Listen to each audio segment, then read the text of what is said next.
बिस्मिल्लाहिर्रहमानिर्रहीम। अस्सलाम वालेकुम नाज़रीन कराम, मैं हूं नौफल रामे और आप देख रहे हैं मेरा फेसबुक और यूट्यूब चैनल। उम्मीद करता हूं आप सब लोग बखैर आफियत होंगे और जहां भी होंगे अपने अहल खाना समेत खुश भी होंगे और महफूज भी। नाज़रीन कराम, आज 8 नवंबर 2024 जुमे का दिन अब तक की सबसे बड़ी डेवलपमेंट आ चुकी है और 26वीं आईनी तरमीम के जरिए जजेस के पर काटने वालों के मंसूबे एक बहुत बड़ा धचका जो है वो लग चुका है और ये धचका उन लोगों के लिए बहुत शदीद है, क्योंकि इस वक्त जिस तरह से सूरत हाल बनी हुई है इसमें खौफ के बुत टूटे हैं। और आज अदलिया जो है उससे दो फैसले हैं कि दो फैसले जिन्होंने आज की चीज़ों को आइंदा के लिए अदलिया के लिए जो है वो अमल वाजिया कर दिया है। कल सुप्रीम कोर्ट में होने वाले एक अहम इजलास के बाद आज की डेवलपमेंट को अगर जो है इसका तनाजुर में देखें तो हमें अंदाज़ा होगा कि सिचुएशन बहुत तेज़ी से जो है वो बदलेगी, क्योंकि इमरान खान और पाकिस्तान तहरीक इंसाफ के लिए खुशखबरियाँ ही खुशखबरियाँ हैं। और बिलखसूस अब 9 मई के केसेस के जो है उनके हवाले से पाकिस्तान तहरीक इंसाफ के लिए आसानियाँ पैदा हो सकती हैं। जबकि दूसरी जानिब हुकूमत जो है हुकूमती हलकों में हलचल है और जस्टिस याहिया अफरीदी ने आज 2 इजलास जो है उनकी सदारत की है। इन इजलासों के अहवाल जो है वो भी आपके सामने रख देता हूँ। सबसे पहले नाज़रीन कराम, सुप्रीम जुडिशल काउंसिल जो है उसका इजलास हुआ। सुप्रीम कोर्ट में इस हवाले से भी मज़ीद चीज़ें आएंगी, वो जो ज़राए हमें बताते हैं वो यही बताते हैं कि सुप्रीम काउंसिल के इजलास में 6 जजेस का जो ख़त का मामला अदलिया में जो है मुदाखलत के केसेस के हवाले से अदलिया की रिस्ट्रिक्शंस और ये तमाम चीज़ें जो हैं ये डिस्कस हुई हैं। So I think this is very big and very symbolic. Although इसकी मज़ीद डिटेल्स आती हैं तो हम आपके सामने रखेंगे। सुप्रीम जुडिशल काउंसिल के इजलास के फौरी बाद जुडिशल कमीशन का भी इजलास हुआ। अब ये जुडिशल कमीशन का जो इजलास है, पिछले जुडिशल कमीशन के इजलास में 7-5 के जरिए बेसिकली जो वोटिंग हुई थी, इसमें justice Yahya Mansoor, justice Mansoor, justice Munib, Shibli Faraz और उमर अयूब ये एक साइड पे थे। बाकी 7 लोग जो है हुकूमती लोग और जस्टिस अमीनुद्दीन खान वो एक साइड पे थे और आइनी बेंच बन गया। जस्टिस अमीनुद्दीन खान ने अपना वोट जो है वो दिया और उससे उनकी सरबराही में ये बेंच बना। आज का जो जुडिशल कमीशन है इसका इजलास जैसे ही सुप्रीम जुडिशल काउंसिल का इजलास खत्म हुआ तो जुडिशल कमीशन का इजलास शुरू हुआ। और अब इस सब के अंदर जो इजलास है उसमें सिंध हाई कोर्ट में आइनी बेंचेस के क़याम के लिए जजेस के नामों पर गौर हुआ। जुडिशल कमीशन के जो है इजलास में आइनी बेंच के लिए किसी जज की नामजदगी जो है वो नहीं हो सकी, इस पर इख्तलाफ बरकरार रहा। जुडिशल कमीशन के इजलास में फेडरल मिनिस्टर ऑफ लॉ उन्होंने भी बताया कि 25 नवंबर को अब दोबारा होगा, यानी पहले वाला जो इजलास में तो बंदे पूरे थे।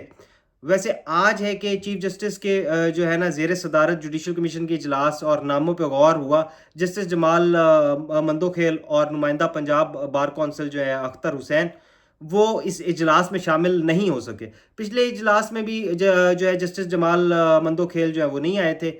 इस इजलास में पाकिस्तान बार कौंसिल के जो नुमाइंदे हैं वो भी शामिल नहीं हुए। तो इसमें एक चीज़ वाज़ेह होती है कि डेड लॉक अभी भी जो है ना बरकरार है और हुकूमत अपनी मर्जी से बेंचेस जो है वो सुप्रीम कोर्ट ऑफ पाकिस्तान में तो आइनी बेंच बनाने में हुकूमत कामयाब हो गई, लेकिन इन द अदर हैंड अगर हम देखें तो सिंध हाई कोर्ट में, क्योंकि इसके बाद फिर Lahore high court, Islamabad high court, Peshawar high court, Balochistan high court, इसमें भी आइनी बेंचेस जो है वो बनने और हाई कोर्ट में जो है इनका भी इख्तियार सुप्रीम कोर्ट की तरह कम करना है। तो इसमें आज हुकूमत को एक धचका जो है वो ज़रूर लगा है, क्योंकि हुकूमत को लग रहा था कि ये कांटों भरी सेज नहीं बल्कि ये जो है ना ये तो कोई फूलों का हार है। बट इट लग रहा था उनको कि it's a bed of roses और ये बहुत इजी होगा, इस मामले से अपने हिसाब से लेकर चलेंगे। लेकिन आज उन्हें इसमें जो है ना वो धचका लगा है। अब उन्हें वहीं दूसरी जानिब आज के दिन जो बड़ी डेवलपमेंट है उसमें अपनी इब्तदाइया में आपके सामने रखी। कल नाज़रीन कराम, जो सबसे बड़ा इजलास हुआ वो कौन सा था और उसमें इस इजलास की चीखों पुकारें जो है वो आप आइंदा आने वाले दिनों में जो है वो सुनेंगे ज़रूर। आज जस्टिस याहिया अफरीदी ने उनके पर काट दिए, सब कुछ कर लिया। आज शायद जस्टिस याहिया अफरीदी साहब को भी रियलाइज़ हो रहा है कि उनके साथ हुआ क्या है। अगर वो जस्टिस मंसूर अली शाह और जस्टिस मुनीब अख्तर की बात मान लेते, फुल कोर्ट जो है वो सुप्रीम कोर्ट की जो है बिठा लेते 26वीं आईनी तरमीम के खिलाफ, तो कम अज़ कम चीज़ें दुरुस्त सिमत में आगे बढ़ सकती थी। मामला जो है वो बहुत बेहतर अंदाज में खुश असलूबी से जो है ना वो हल हो सकते हैं और सुप्रीम कोर्ट का वक़ार, सुप्रीम कोर्ट की आज़ादी जो है वो कॉम्प्रोमाइज़ ना होती, वो इससे बच जाती। इसमें कोई दूसरी राय नहीं है, कोई इफ्स एंड बट्स नहीं है, लेकिन जस्टिस याहिया अफरीदी जो है वो नहीं माने। इसके फौरी बाद उन्हें लग रहा था कि जुडिशल कमीशन का जो इजलास है इसमें शायद जस्टिस याहिया जो है वो सॉरी, जस्टिस याहिया अफरीदी जो है उन्हें सरबराह बना दिया जाएगा, लेकिन सिस्टम ने ये होने नहीं दिया। अमीनुद्दीन खान साहब जो है उनको बना दिया। अब जैसे जैसे याहिया अफरीदी अपनी लिमिटेड पावर्स के अंदर रह के ये काम कर रहे हैं, वो बहुत इंटरेस्टिंग है। उन्होंने इजलास बुलाया, इजलास में मैं समझता हूँ कि सारे इजलास जो है ना वो पीछे रह गए। जो उन्होंने इंसदाद दहशतगर्दी की अदालतें जो हैं उनके एडमिनिस्ट्रेटिव जजेस को बुलाया, रिपोर्ट्स ली और बरहमी का इजहार किया, खदशे का इजहार किया कि केसेस के अल्तवा में जो है एक एक साल से केसेस चल रहे हैं। क्योंकि एक चीज़ याद रखिएगा, इस वक्त इंसदाद दहशतगर्दी की अदालतें जो है वो बहुत इंपॉर्टेंट है, सिर्फ और सिर्फ इसलिए क्योंकि 9 मई के तमाम तर केसेस में मौजूद तमाम तर लोग, इंक्लूडिंग इमरान खान साहब के ऊपर 9 मई के जो केसेस है ये सारे के सारे एटीसी के एक्ट के अंदर हैं। इंसदाद दहशतगर्दी का जो एक्ट है उसके तहत जो है ना कायम किए गए हैं। इसलिए एटीसी जजेस जो हैं उनके ऊपर प्रेशर है, उनके ऊपर जो मुखालफ टैक्टिक्स जो हैं। सरगोदा के एटीसी के जज का खत आप सबके सामने है। फिर जस्टिस मलिक शहजाद जो सुप्रीम कोर्ट में अब जज है, वो उससे पहले लाहौर हाई कोर्ट के जस्टिस थे, उन्हें फिर दबंग तरीके से केस को टेकअप किया और इसी वजह से उन्हें सुप्रीम कोर्ट में ले आए।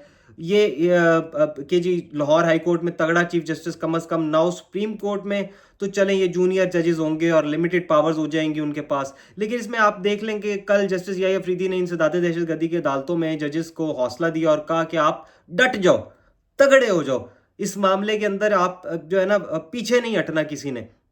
अब किसी को कोई डर खौफ जो है ना वो नहीं होना चाहिए, छोड़ दें कोई भी डर खौफ है, I am at your back. तो इसका आज पहला नतीजा जो है ना वो हमने देख लिया।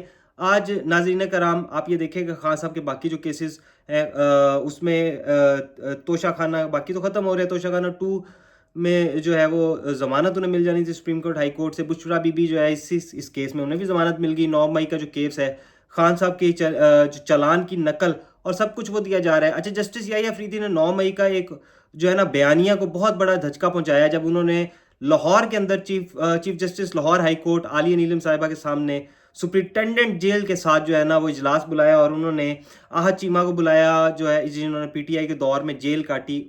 उनको उस दौर के अंदर जेल काटने की वजह से खतीजा शाह जो है, याद रखिएगा कि 9 मई के अंदर जेल काटने वाली खतीजा शाह जो है उनको जेल मुआयना कमेटी का मेंबर बना दिया, उनकी इनपुट ली। ये एक बहुत क्लियर मैसेज था।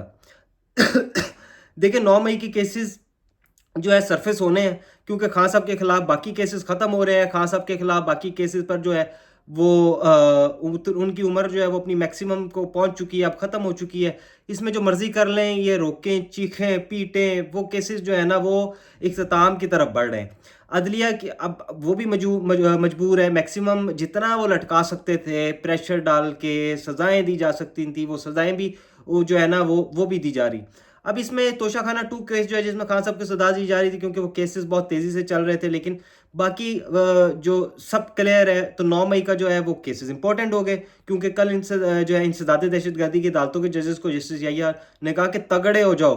अब पहले इसका जो है ना गैर सरकारी गैर हतमी नतीजा जिसे आप कहते हैं ना वो आ गया है। अब लाहौर इंसदाद दहशतगर्दी की अदालतों के जज अरशद जावेद ने बानी पीटीआई के खिलाफ जलाओ घेराव के 4 मुकदमात जो है उसमें ज़मानत की दरख्वास्तों पर आज समाअत की। अदालत ने आज इमरान खान की ज़मानत पर जो फैसला किया और चारों मुकदमात में 5-5 लाख रुपए के ज़िमनी मुचलकों के एवज जो है ज़मानत मंजूर कर ली। अब ये बहुत बड़ी डेवलपमेंट और जाहिर सी बात है, this is a game changer. लेकिन इसमें जो बड़ी खबर है वो इस वक्त आ सकती है, वो ये है कि जस्टिस मलिक शहजाद अहमद जो लाहौर हाई कोर्ट के चीफ जस्टिस थे, अब उन्हें वहां से सुप्रीम कोर्ट एलिवेट सिर्फ इसलिए किया गया है कि वो लाहौर हाई कोर्ट में दबंग तरीके से और तगड़े तरीके से लाहौर हाई कोर्ट को ना चला सके। अब जाहिर सी बात है जो है पंजाब के इलेक्शन जो है ट्रैवलर्स पे सरेंडर करवाना था। काजी फायज़ साहब ने वारदात डाली थी, फैसला दिया, we have seen all of that. अब इसमें कोई दूसरी राय नहीं है, इसमें कोई भी जो है ना वो अगर मगर नहीं है। इसमें इंपॉर्टेंट चीज़ ये है कि जस्टिस मलिक शहजाद जो है पंजाब के अंदर से मामला को ऐसे मक्खन से बाल की तरह वो जो है ना निकाल के सुप्रीम कोर्ट के अंदर जो है ना वो कर दिया गया। सॉरी। लेकिन अब यहाँ पर जो ज़राए हमें बताते हैं वो ये सबसे बड़ा सरप्राइज हो सकता है अब तक का। जस्टिस शहरयार अफरीदी जो है जस्टिस याहिया अफरीदी अगर ये कर सकते हैं तो बाकी जैसे जस्टिस याहिया अफरीदी साहब के ऊपर कुछ एतराज़ात हैं वो रहेंगे। जाहिर सी बात है, जो आपको चीज़ें ठीक लगती हैं उसमें हम उसकी तारीफ भी करेंगे, जो गलत लगती हैं उसमें हम तनकीद भी करेंगे और इस चैनल पर हम करते भी आए हैं। तो अब देखते हैं आगे सूरत हाल क्या बनती है और आने वाली सूरत हाल से मज़ीद आपको अपडेट करते हैं। अपना ख्याल रखिएगा। अल्लाह निगहबान, पाकिस्तान जिंदाबाद।